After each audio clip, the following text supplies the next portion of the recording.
Bonjour, je ne vais pas te souhaiter bonne année parce que je suis sûre qu'il y a déjà des dizaines, voire des centaines de personnes qui ont déjà fait la même chose.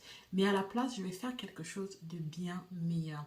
Je vais te donner les 10 choses que j'ai appris au cours de l'année 2022 et qui vont m'aider au fait à tailler une année 2023. Et si tu restes jusqu'à la fin, je vais te donner un outil gratuit que tu pourras télécharger pour toi-même faire l'exercice de pouvoir tailler ton année 2023, mais à la lumière de 2022 pour ne pas arriver en début d'année et faire des résolutions que la 90% abandonnent après 32 jours. Reste coaché. Donc vraiment, en fait, le but de cette vidéo, si tu veux retenir quelque chose, c'est que je veux te faire comprendre que les résolutions en fait de début d'année en général ne sont que des souhaits et des fois sont très peu réalisables dans la majorité des cas. Donc j'aimerais en fait t'aider à mieux apprécier l'année 2022 qui vient de s'écouler afin que tu puisses mieux à établir des meilleures, pas résolutions, mais des meilleurs objectifs, établir des projets, avoir plus de clarté dans ce que tu veux faire au fait en 2023. Mais tout ça au fait sera découlé de 2025, de 2022. Et au fait, qu'est-ce que ça va créer? C'est que tu vas pouvoir avoir à la fin de l'année 2023 un meilleur sentiment d'achèvement. Tu n'arriveras pas au fait à la fin de 2023 et dire ok, j'avais tellement d'objectifs, j'avais tellement de résolutions en janvier et nous voilà à la fin de l'année et malheureusement il y a presque rien de cela qui s'est accompli. Bonjour, donc, moi c'est Sylvie, je suis épouse et mère de 4 enfants. Je suis médecin de formation, propriétaire de l'entreprise Mère équilibrée et épanouie.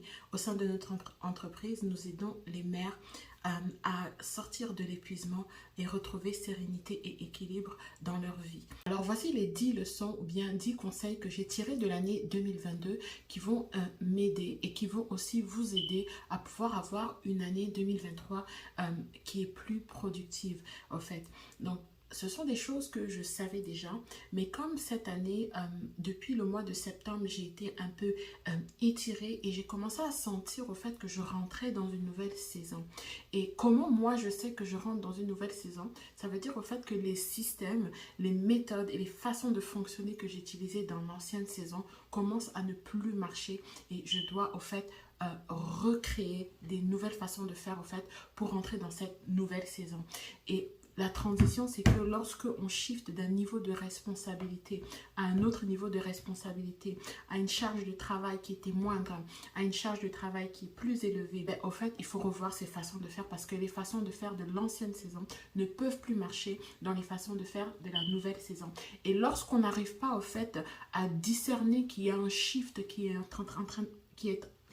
train d'être fait, désolé, voilà, mais au fait on se retrouve submergé, on se retrouve perdu, on se retrouve à courir et on a l'impression en fait que on n'accomplit rien du tout. Donc voilà le premier conseil que je peux te donner par rapport à ce premier point. En ce début d'année, je t'invite au fait à discerner, à regarder la saison dans laquelle tu es. Est-ce que c'est une saison de changement ou c'est la même saison qui continue? Et même si c'est la même saison qui continue, est-ce qu'il y a certaines choses que tu pourrais faire autrement pour te faciliter la vie? Le deuxième point, en fait, c'est que au courant d'une année, les charges de la maman, de la vie de famille peuvent monter ou bien descendre.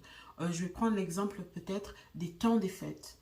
Oui, on dit que c'est les vacances, mais on s'entend bien en fait que la plupart du temps, pendant les temps des fêtes, les mamans sont très occupées.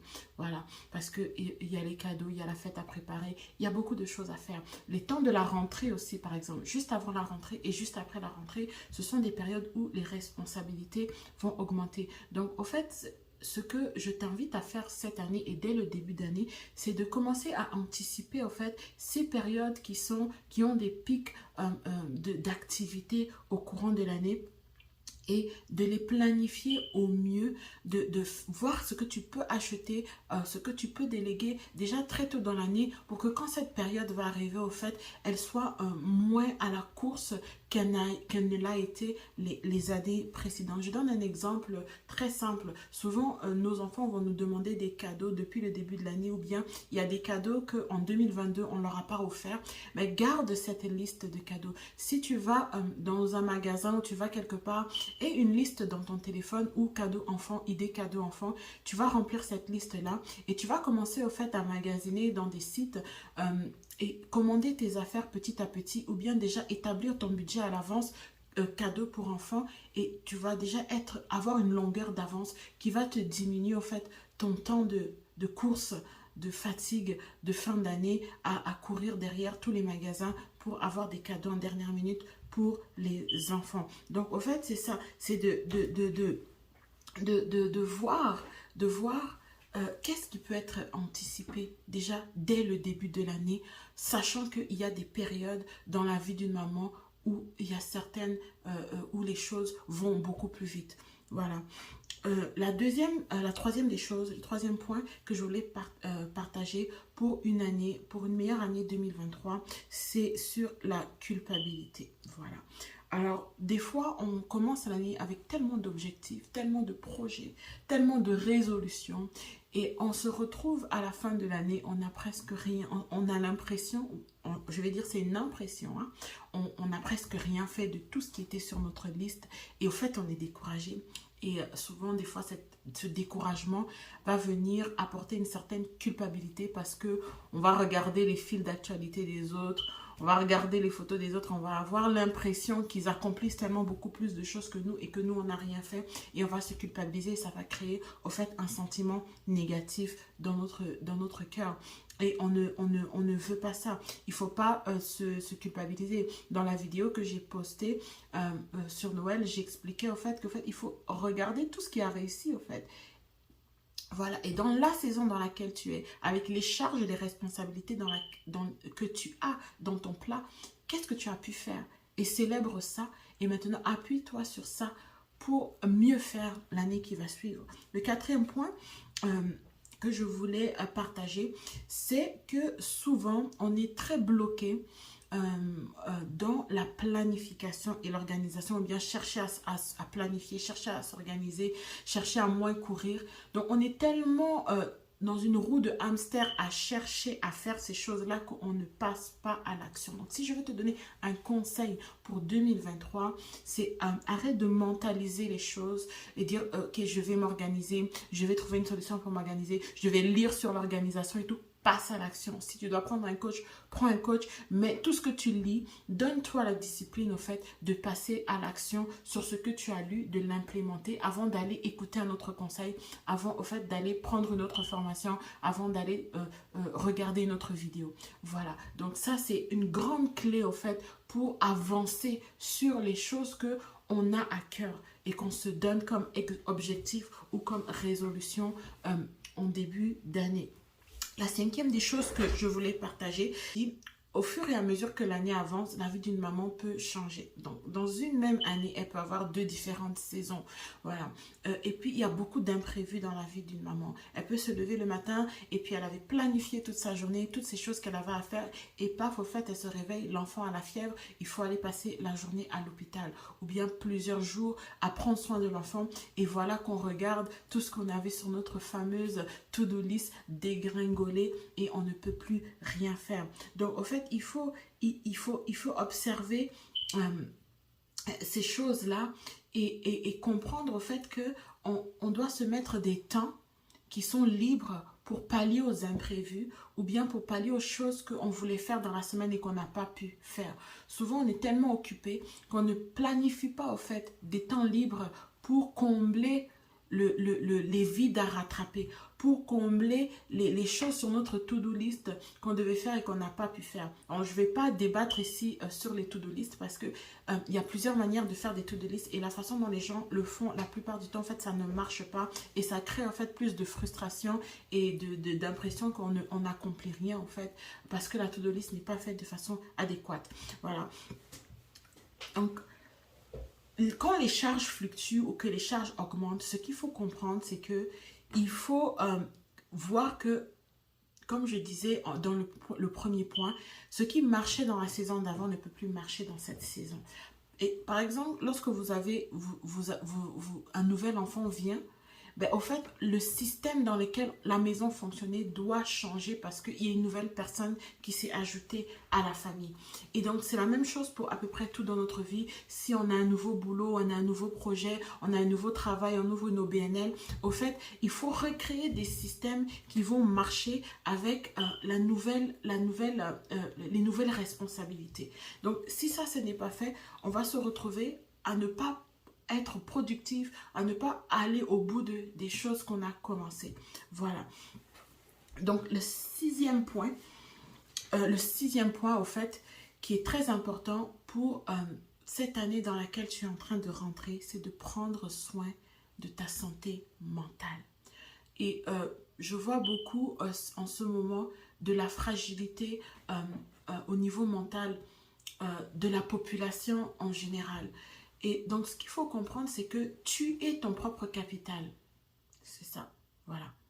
Toi, c'est toi, au fait, le capital. C'est toi le CEO. Si toi, tu ne fonctionnes plus, ben, il n'y a rien qui peut fonctionner. Et souvent, au fait, on essaye de... C'est comme une machine qui est là. Et au lieu de prendre soin du moteur qui fait rouler la machine, on est en train de prendre soin des portières, des pare-brises, et ainsi de suite. Eh ben, ça ne fonctionne pas. Parce que si le moteur n'est pas entretenu et que l'huile finit, eh bien, le moteur, il lâche. Parce qu'on était focalisé à prendre soin des portières, des fauteuils de la voiture, des phares, à cirer la carrosse. Et on était focalisé sur des choses qui n'étaient pas du tout essentielles. Et une des choses les plus essentielles de ta vie, c'est ton capital santé. Santé physique, santé émotionnelle, santé mentale, santé spirituelle. Si ces choses-là ne sont pas on point, c'est-à-dire si elles ne sont pas adressées, si elles ne sont pas entretenues, tout ce que tu vas vouloir faire au fait dans ton année a de fortes chances de ne pas fonctionner et tu vas courir aussi plus rapidement à l'épuisement. Et c'est ce qu'on veut éviter en tant que maman. Le huitième point, c'est d'avoir des plans plus simples. C'est-à-dire, autant que possible, simplifiez-vous la vie, les mamans. Voilà. Essayez de regarder comment vous pouvez simplifier les routines. Si par exemple, votre routine du soir avec les enfants, c'était 10 étapes. 10 étapes, quand on a une journée fatigante, ben, c'est beaucoup plus difficile de faire cette routine avec les enfants que si c'était juste une routine de 3, 4, 5 étapes par exemple. Donc au fait, de se simplifier la vie au maximum va venir amener un quotidien un peu plus serein. Et comme ce quotidien est un peu plus serein, au fait on peut accomplir un peu plus de choses. Le neuvième point que je voulais partager avec vous comme conseil, c'est on a beaucoup de résolutions, comme je le disais au début d'année, on a beaucoup de projets qu'on veut faire, on a beaucoup d'idées et ça se bouscule dans notre tête. Voilà. Mais ce qu'il faut que vous compreniez, c'est que la puissance du focus, c'est ça qui va vous aider au fait à réaliser ne serait-ce qu'un projet. Et le fait que vous avez réalisé un projet va amener une satisfaction personnelle, une satisfaction intérieure qui va vous donner la force d'entamer, d'emboîter les autres projets. Mais si on veut tirer sur 10 000 lièvres en même temps, ben, au fait, on va toucher aucun lièvre. Donc, un des conseils que moi, cette année, j'amène dans 2023, c'est le focus. C'est le focus. C'est le focus. D'ailleurs, c'est le thème de mon année, c'est le focus. Essayons d'être focus le plus possible, au fait, sur les choses que nous faisons, sur les choses que nous projetons. Et le dernier conseil, en fait, que je voulais donner, que j'ai encore mieux mis en application, en fait, cette année, c'est de comprendre que même des fois, lorsqu'on n'a pas l'impression d'avancer, on avance quand même. Et le plus important, c'est d'être en mouvement. Voilà. C'est de ne pas rester figé et regarder à tout ce qui ne fonctionne pas, regarder à tout ce qu'on n'a pas et croire que ces choses-là nous empêchent d'avancer. Mais si on avance 1 heure à la fois, 1 jour à la fois, 1 minute à la fois, ben à la fin de l'année, au fait, on aura avancé. On ne sera pas resté statique. Alors, je t'invite à télécharger l'outil que j'ai planifié pour toi. C'est un outil qui va t'aider, au fait, à mettre de la clarté pour pouvoir prendre de 2022, amener en 2023 et établir au fait, sortir avec 3 projets, 3 désirs, 3 résolutions claires que tu vas vraiment pouvoir réaliser. Parce que tu t'es basé au fait sur tout ce que je venais de dire et sur la marche à suivre que je te donne dans le guide gratuit pour établir en fait ces 3 projets ou ces 3 objectifs ou ces 3 priorités que tu vas implémenter au cours de cette année 2023. La semaine prochaine, je vous donne rendez-vous. Je vais parler des systèmes dans cette vidéo. J'ai mentionné au fait l'importance des systèmes et que lorsqu'on change de saison, il faut changer des systèmes. Et au fait, je vais vous expliquer c'est quoi, pourquoi il est primordial que dans la vie d'une maman, elle puisse avoir des systèmes en place pour presque tout pour gérer sa maison. Voilà. Donc, je vous donne rendez-vous la semaine prochaine.